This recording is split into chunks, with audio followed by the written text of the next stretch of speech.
right, good afternoon, everybody. Thank you for coming to the best advice for becoming a stellar candidate. My name is Megan Tyndale, Creative and Sourcing Specialist at TekStream Solutions. TekStream is a consulting services organization with recruiting and delivery expertise in a variety of areas, focusing on Oracle technologies and the digital marketing space. Now, our tech talent management team of recruiters is dedicated to helping you find the best career fit and helping our clients find the best talent for their needs.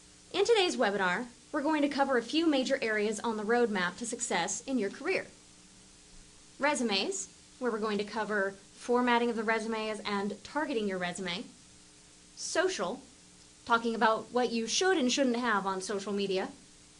Communication, focusing on the routes of communication you should take, ways of communicating properly with hiring managers and recruiters, and also a brief overview of what it's like to work with recruiters and who you would be interacting with. The interview process, we'll be going over interview preparation and doing things like your due diligence before your interview. And then finally, we'll go over what happens once you've gotten your success. And we'll do some Q&A afterwards. So, let's jump right into it with resumes. Resumes can be pretty tedious. Most people don't really like writing them, and it can be pretty exhausting reading them.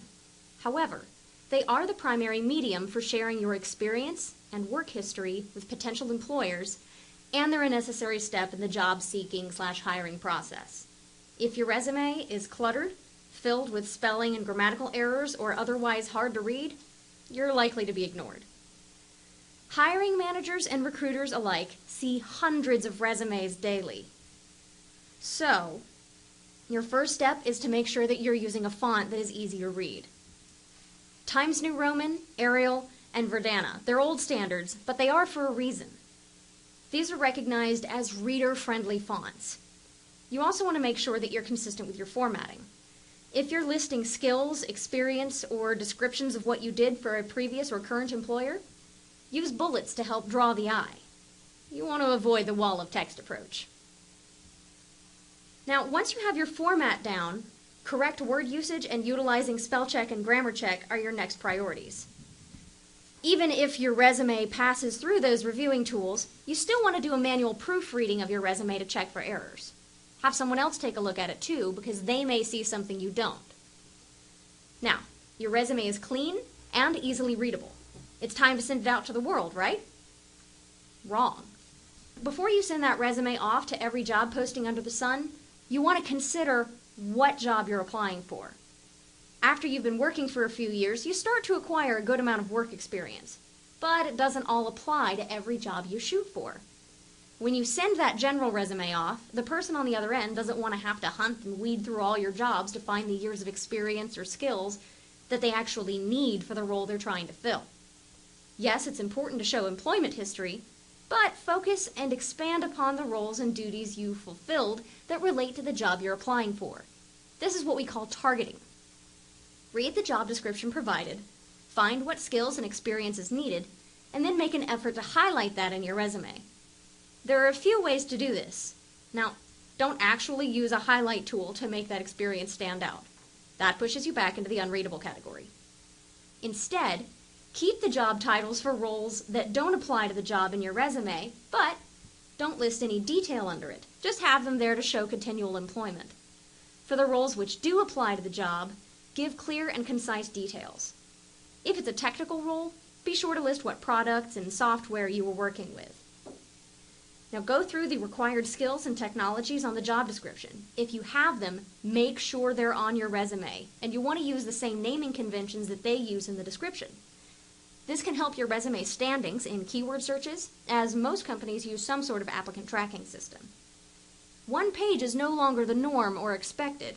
However, if it is more than one page, those pages need to be relevant. So, you've cleaned your resume, it's easy to read, nicely formatted, error-free, and targeted for the job you want. But you still might not want to send it yet. Once that resume reaches the hiring manager or recruiter, if they like what they see, they'll want to know more. And where will they look? Social media. Those pictures from your bachelor or bachelorette party, they'll find them. That rant you posted on Facebook when your coworker dropped the ball on a project you were both working on, they'll find that too. The profanity-filled tweet you posted when your team lost the big game, it's out there for them to find. Now, this is a somewhat sketchy practice, but it has been deemed a legal practice for now. So it is in your best interest to review anything you're using for social media, clean it up, and start using privacy settings and filters if you aren't already. Now, most employers don't prohibit their adult employees from drinking socially, so a picture of you at the family 4th of July picnic holding a beer is probably okay, provided that it's not your profile picture or cover image. Your profile picture and cover image are part of your personal branding, so avoid selecting images that promote alcohol. If it's family friendly and shows some of your personality and or hobbies, post it publicly. It helps to have some things out there, as they'll be able to learn a little bit about you and how you might fit into their company culture. Now, you also want to make sure that you not only have a LinkedIn profile, but that it's fully filled out. We're actually going to navigate over to LinkedIn right now. And we can see my LinkedIn profile. LinkedIn is one of the top places for businesses to research and find candidates. And what's on your LinkedIn profile is almost as important as your resume. Here are some important things to include. A photo. This one's kind of 50-50. Some managers won't look at a candidate if they don't have a photo of themselves on their LinkedIn profile. However, some people prefer not to have a photo to eliminate the possibility of being discriminated against based on age, sex, race, etc. What I can tell you for certain is that if you decide to go with a photo on LinkedIn, make sure it's in a business environment or you're dressed professionally at the time. It's really cool that you rock climb, but there's a different place on your profile for listing hobbies. The next thing you want to make sure you have is a title. The title is that main title that displays just underneath your name, right here. That should adequately reflect where you are right now in your career and what your focus is. Now, you also want to make sure you have a custom URL. You can actually change the URL of your LinkedIn page to something that's easier than the mess that they give you by default. For example, if you look up here, you'll see that mine is actually linkedin.com/n/Megan Tyndale. So much easier for me to be found if people are going back to look up my profile again. You also want to make sure that you have a summary. This is your chance to sum up the experience that you'll be filling in below. Who you are, where you want to go in life and in work. For example, if you're going for a copywriter position and you haven't written yourself a summary, that can reflect poorly on your skills. Because if you're a copywriter, one would think you'd be confident enough to write a blurb about yourself. Now, the biggie is experience. Because a LinkedIn profile that has no experience on it, they really can't judge whether or not you would even remotely be a fit for your company. You need to have at least the past 5 years of work experience listed. If you've worked with certain tools, programs, languages, etc., you want to make sure that you include them so that you are searchable on those terms. Now, you also want to make sure that you have some LinkedIn connections. Now, I have a ridiculous number of connections. You don't have to have 500 plus or a billion or whatever, but at least about 20 or so would be good. You want to start by connecting with your coworkers, past and present. You can also build more connections and relationships by joining some groups that pertain to your interests. If you're a community manager or social media strategist or even a recruiter, the expectation for the number of connections is higher, but quality is also a factor. Probably the most important thing about your LinkedIn profile is making sure that you have good spelling and proper word usage. Please, please, please check everything for typos. There are browser plugins that you can install that will spell check your page, but improper word usage really can trip you up, and it's not always caught by the little plugins. Now, once you've set up your profile for success, you need to do something with it. If you write blogs in your field, attach them to your profile as publications and share them in your newsfeed. You can also utilize plugins to share slide presentations, videos, and more. Find other articles and information in your area of expertise and not only share them, but add your own thoughts about what you're sharing when you do. Content is king, and that will help show employers that you are connected with what's happening in the industry. This leads us to the next point that we need to master: communication. When attempting to communicate with hiring managers, you want to make sure that you're using the proper channels. If you don't already know them personally, don't send them a Facebook message. If you feel compelled to contact them through social media, do it through LinkedIn. And make sure that you have a professional, concise message. Now, the cover letter in many ways is dead, but that's by and large due to the number of people who send form cover letters that are obviously templates with no effort towards customization. A cover letter can help you stand out, but you have to use it properly. Try to determine who will be receiving your email. Many job postings actually have a recruiter or hiring manager or HR person listed on the contact information, particularly if it's posted on LinkedIn or one of the job boards. Instead of doing the generic "Dear Sir" or "Madam," put their name in. Or, if you're not certain that that's the person who's going to be receiving it, you can put their name in or "To whom it may concern." So, for example, I have "Dear Ms. Reynolds" or "To whom it may concern." You can have a general format for your cover letter, but go through the job description. Find what problems they need solving, and in your letter, cite those and tell them how you'd fix them and how your past experience makes you the best person to do that. Now, let's say that you've built a killer cover letter and you've sent it off with your resume. You've got a slight advantage above the tens or hundreds of other people applying to the same role. If you want an even better advantage, work with a recruiter. Recruiters get access to many great jobs before they hit the rest of the market. Some of our recruitment team members have a much closer relationship to the hiring managers than you're likely to get in something like a job posting or sending your resume off into the black hole. Now, we can provide better insight into a company's culture prior to an interview. We don't want to waste your time with a job that might not be the right fit.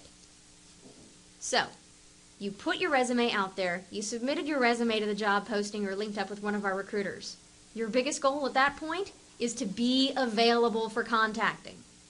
If the last communication you sent was something indicating that you're looking for a career change, that's what the recipient is going to work off of.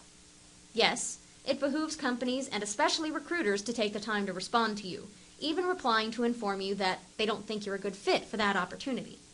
But if they contact you back, particularly if they're expressing interest in you as a candidate, you need to be active and communicative.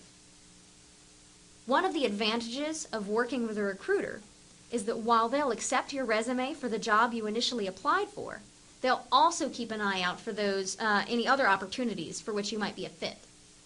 When they find those opportunities, they'll email you and or call you, and you need to be quick with responding. Understandably, you can't always take a call right then, or even check that email, but making an effort to respond within 24 hours is expected. If something changes in your situation, send a short but polite email informing them that you're no longer seeking alternative employment, but would like to maintain a relationship with them via connecting on LinkedIn, etc.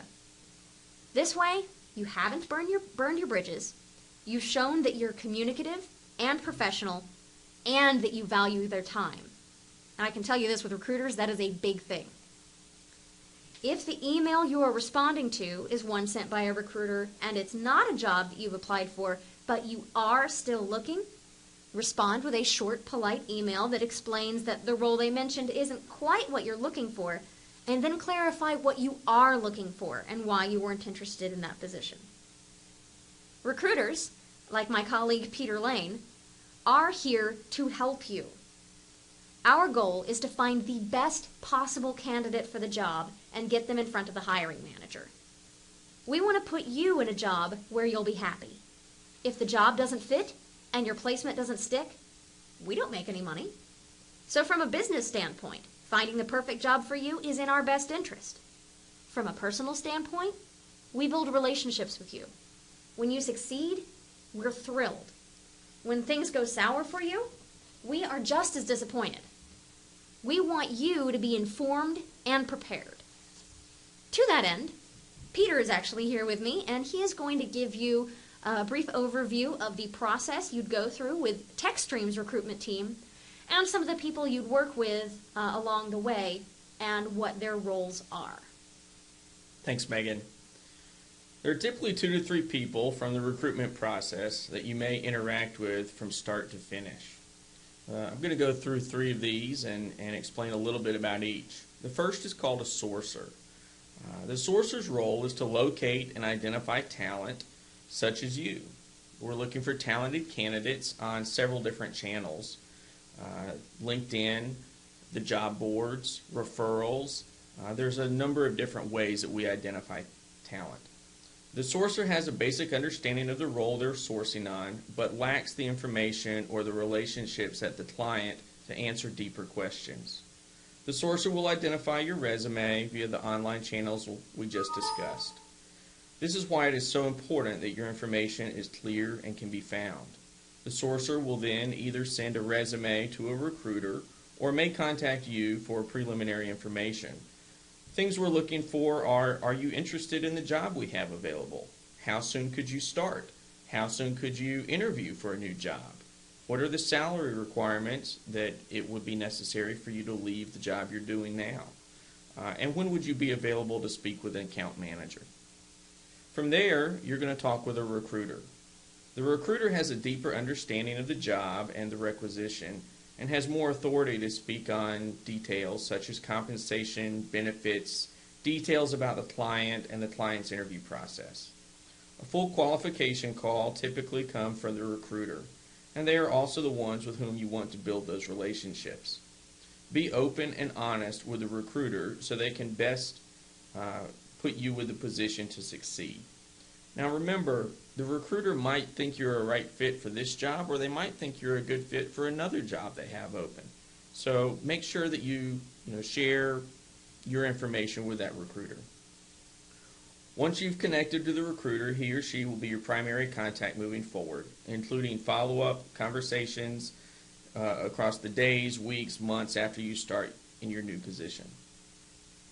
The last person that you're going to talk to is the account manager. The account manager's role can sometimes overlap with the recruiter's, but the key difference is that the account manager is the one with a direct relationship with the client. The account manager sends a submittal package with your resume, highlights from your conversation with the recruiter, your availability, and any experience you have that the account manager feels the client should particularly take note of.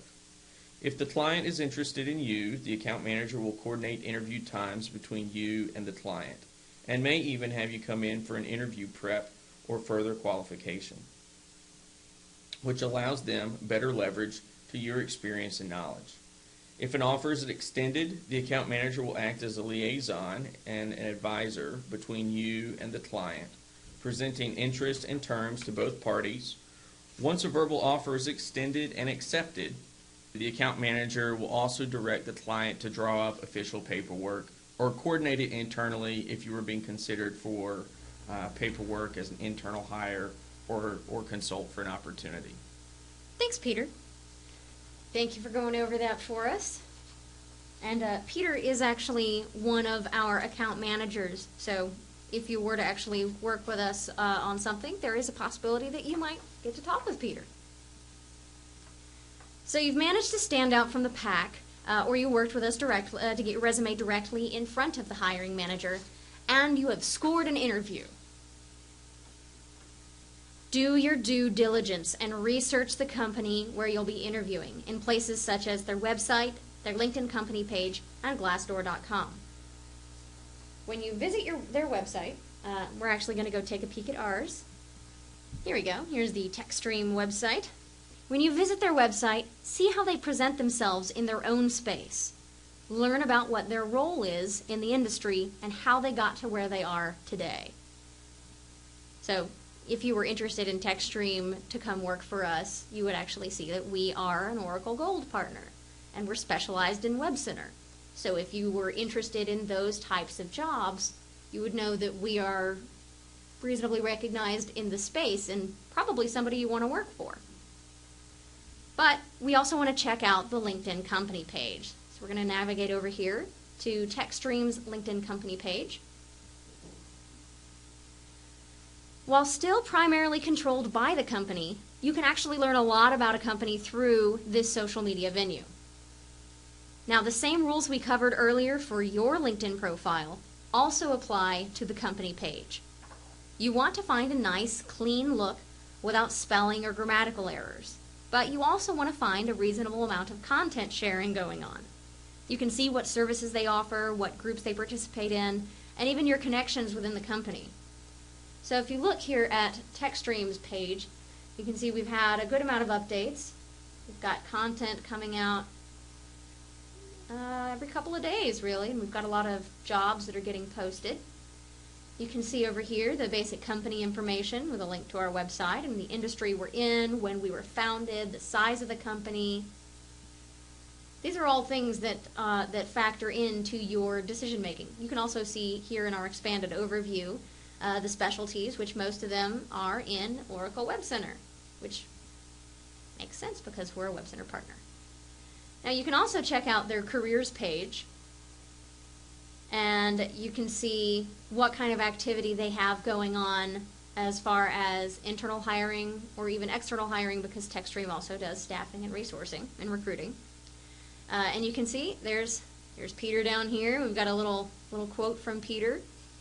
And you can see these little snippets from leaders in the company. So you can get a lot of information on there. You can see what other kind of jobs they're hiring for. Sometimes they have little videos like this, and you can really get a better idea of who the company is and what they're doing and how they fit into the space in which they work. Now, if you're logged in and looking at this page, you will also get a list of who you are connected to within the company. If you have first-level connections within the company that you're interested in, talk to them about their experience working for that client. If you don't have any first-level connections, look up some of the people who would be on the same team as you. If you were to get the job and you want to see what parallels you can draw between themselves and you. Perhaps the team you'd be working on is into golf. Perhaps the manager you'll be interviewing with is a big college football fan, which gives you another talking point for when you're in the interview. Now, one of the most important stops on your due diligence search is Glassdoor.com.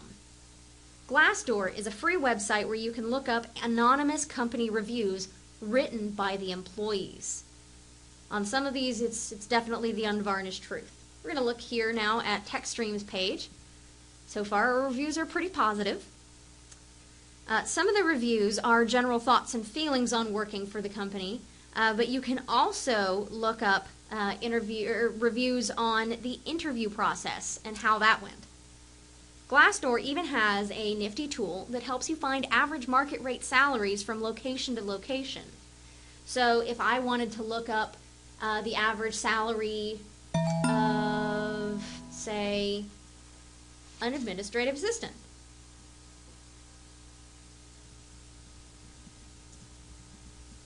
And sure, we'll search in the US and see how that goes.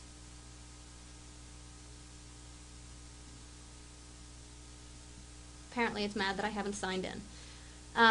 But we also, you can see, we also have a few anonymously reported salary ranges for employees at TekStream. So that can be another useful tool when you are preparing to go in for an interview and you yourself are moving on to things like negotiations. Now, if you go on Glassdoor or on the website or on LinkedIn and you see something that concerns you, maybe there's a bad employee review that makes you really question things about the company, feel free to contact your recruiter about it. You really want to make sure that you get the best understanding of their space that you can gain from publicly available information. Review that job description again. Prepare some questions about their company and the role, etc. So we're actually going to go back over to the PowerPoint now. So review the description side by side with your resume, and you want to be able to tell them point to point on how you'd solve the problems that prompted them to open a position in the first place. However, for face-to-face interviews, you want to make sure you look right. A suit and tie or a lady suit are still predominantly expected. However, most people, even in a corporate environment, don't necessarily wear a suit every day. You want to make sure that your attire fits you properly and is clean and wrinkle-free, and most importantly, that you are comfortable in it. How do you achieve comfort in dress clothes? Wear them. Wear them a lot. Pick a day out of the week to be your fancy day and dress your best. The more you do it, the more comfortable you'll get, and you'll appear more confident as well. You want to ensure that when you walk into that lobby and step up to shake the hand of your future employer, that you are wearing the suit. The suit isn't wearing you. Now you've done your research, you've got your outfit, put them together. Get a significant other or a friend to practice interviewing you. Do the practice interview in your suit for authenticity. It's like a dress rehearsal. Speaking of practice, you want to make sure you take a practice drive over to the interview location to help ensure that you don't get lost on the day of, and that you're prepared for whatever traffic patterns are likely to crop up so that you don't show up late. The day of the interview arrives. You're dressed for success, your resume is great, you've done your research, you go in there and you nail it. Sometime later, you're sent an offer. You accept and leap into your new career. Now what? After reaching your success, you want to make sure that you update your LinkedIn profile to show your new chapter of employed life. You want to make sure you go to Glassdoor and post reviews for TekStream if you worked for us or worked with us for recruiting, and for your new employer. You follow your new employer's company page on LinkedIn, and I'd also recommend you follow the TekStream company page on LinkedIn to keep an eye out for referral opportunities. Not only are referral opportunities a chance for you to help a friend find a career, it's also an opportunity to get a little friendly reward of your own.